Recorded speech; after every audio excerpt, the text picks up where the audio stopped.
Hi guys, welcome to Wing Ting's kitchen. Today we're going to make sesame mochi rolls. Since it's going to be Chinese New Year soon, I wanted to make something similar to Tong Yuan. However, I prefer the Tong Yuan skin over the filling, so that's why I decided to make the mochi roll. Also, the sesame mochi rolls are easier to make because you don't have to wrap up the filling individually and then roll them out into balls. It still takes some time because the dough is sticky and delicate, so let's get started.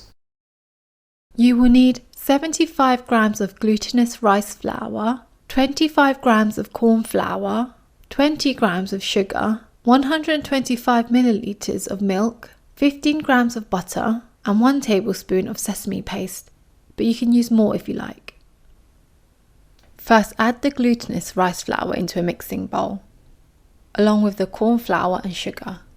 Give it a little mix before adding the milk in bit by bit. You can add it all at once, but I find it easier to mix it this way. The mixture will get really stiff, so it does take some effort to mix it all up. After mixing in all the milk, you should end up with a white runny batter like this. Sieve the mixture into a container which can be steamed. I opted for glass, but stainless steel is also a good option. And make sure the container will fit into the steamer or pan that you're using. We want to make sure that there are no lumps in the mixture. Put cling film over it and it's ready to be steamed. Boil water and place the mixture on top of the steamer. Steam for 15 minutes. The mixture should firm up. If the mixture is still runny, then steam it for a bit longer. This might seem overcooked because it's solid, and when it's turned upside down it doesn't budge, but that's not a problem. Add in the butter and let it melt with mochi dough. Use a spoon to scrape the dough off the sides, or maybe a knife would have been better. Add a little bit of milk. Let's prepare the sesame paste.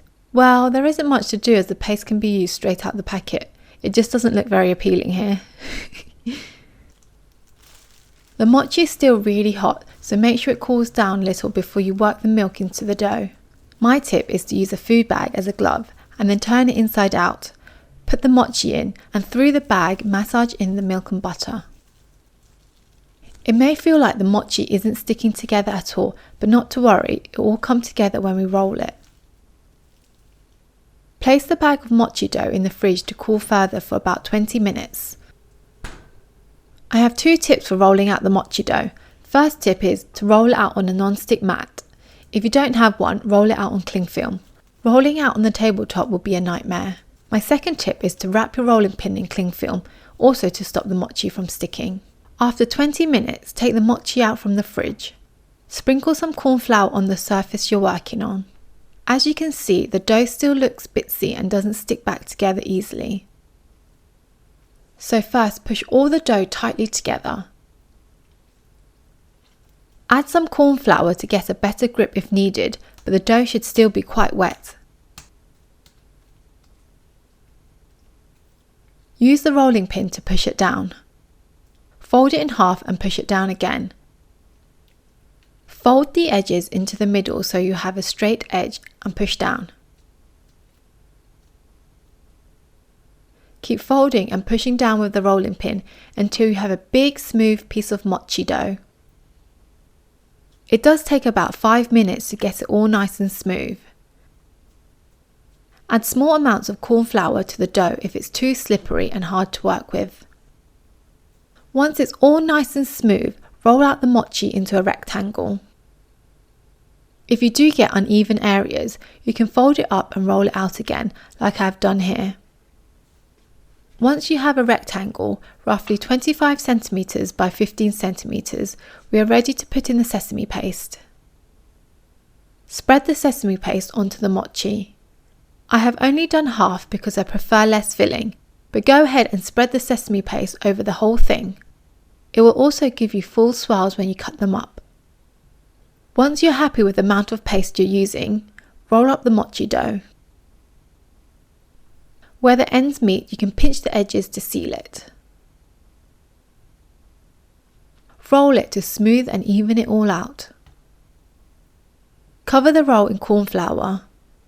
Cut the mochi roll into bite-sized pieces. Mine are about 1 centimeters wide. Once they're cut, cover again in corn flour to stop them from sticking to each other. And the sesame mochi rolls are ready to serve now. So here's my sesame mochi rolls. As you can see, there's more skin than there is filling.